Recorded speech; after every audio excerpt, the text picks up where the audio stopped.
सो hey दोस्तों, welcome to Smart Gain. So आज की वीडियो में हम पढ़ने वाले हैं what is strain, how many types of strains are there and Poisson's ratio.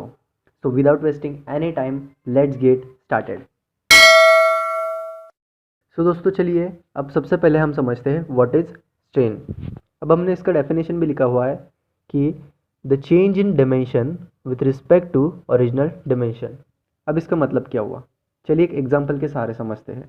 Let's take a rubber band and try to elongate it up to a certain limit and then leave it. अब यहाँ पर क्या हुआ, जब हमने उस rubber band को elongate किया तो उसके जो डिमेंशन है उसमें चेंज हुआ, दैट इज़ डिफॉर्मेशन हुआ। एंड जब हमने उसको छोड़ दिया तब वो अपना एक्चुअल शेप एंड साइज ले लेगा, सिंपल। तो उसी को हम बोलते हैं स्ट्रेन। दैट इज़ कितना चेंज हुआ, that is strain. Change in dimension with respect to original dimension, ये होता है स्ट्रेन। अब इट इज़ यूनिटलेस, इसका कोई यूनिट नहीं होता और हम उसको एप्सिलॉन से डिफाइन करते हैं एंड ई से भी डिफाइन करते हैं। और उसको मैथमेटिकली हम लिखेंगे change in dimension with respect to original dimension, जैसे कि हमने रबर बैंड के केस में देखा। सो दोस्तों चलिए जानते हैं अब types of strain. So basically there are two types of strain. The number one is linear और लॉन्गिट्यूडनल स्ट्रेन। अब ये क्या होता है, यहाँ पर हमने एक लाइन लिखी है that is along the direction of force. अब इसका मतलब क्या हुआ, चलिए समझते हैं। तो यहाँ पर एक ऑब्जेक्ट है ये वाला, जो कि किसी वॉल से फिक्स्ड है और ये जो फोर्स पी है वो इसको इलोंगेट करने की कोशिश कर रहा है। जैसे कि आप देख सकते हो कि इसका जो एक्चुअल लेंथ है वो एल है और जब ये इलोंगेट हुआ तो डेल्टा एल ये उसका इलोंगेशन वाला लेंथ है, दैट इज उस लेंथ से ये इलोंगेट हुआ। तो जो ये पी है वो इसको अपनी तरफ खींचने की कोशिश कर रहा है। यहीं पर हमने एक लाइन पढ़ी that is along the direction of force. अगर जो इलोंगेशन हो रहा है वो along the direction of force हो रहा है तो उस स्ट्रेन को बोलेंगे हम लीनियर और longitudinal strain. The strain which happens along the direction of force is known as longitudinal और linear strain। और अगेन हम स्ट्रेन को E डिफाइन करते हैं और E लॉन्ग और E linear is equals to delta L, that is change in dimension upon actual dimension. तो change in dimension कितना हुआ, डेल्टा एल, और एक्चुअल डायमेंशन क्या था, एल, तो डेल्टा एल बाय एल। चलिए दोस्तों अब हम बात करते हैं व्हाट इज लेटरल स्ट्रेन।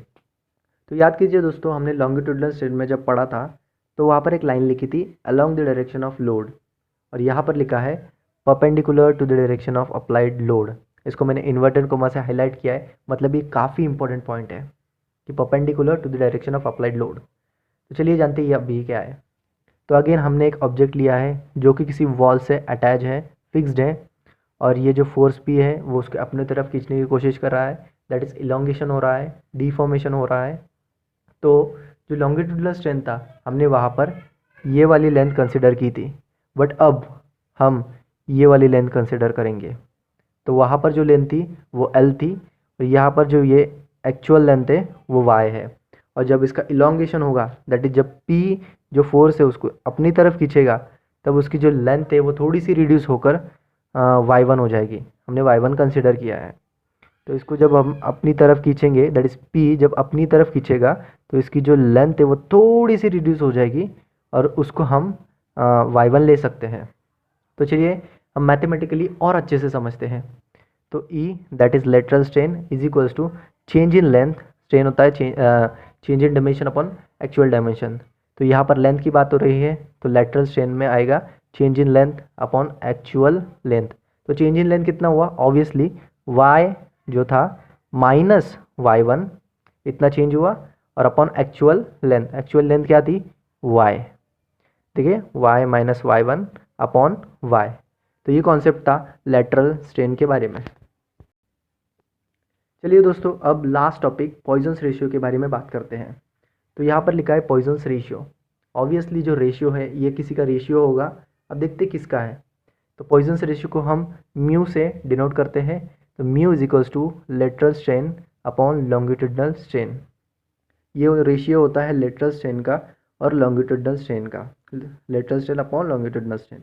अब यहाँ पर जो ये माइनस साइन क्या इंडिकेट कर रहा है, म्यू को हम हमेशा माइनस में लेते हैं क्योंकि हमने देखा था जो लेटरल स्ट्रेन है उसका जो डिमेंशन था या फिर जो लेंथ था वाई डायरेक्शन वाली, हमने वहाँ पर लिखा भी था वाई और y1, तो जो y से y1 हुआ तो लेंथ रिड्यूस हो गई, दैट इज़ लेंथ कम हो गई। तो इसीलिए हम इसको म्यू को हमेशा माइनस में लिखते हैं, पॉइजन्स रेशियो को। और ये म्यू है वो बिटवीन 1/4 टू 1/3 तक होता है, दैट इज़ 0.25 और 0.33 इन इंजीनियरिंग मटेरियल।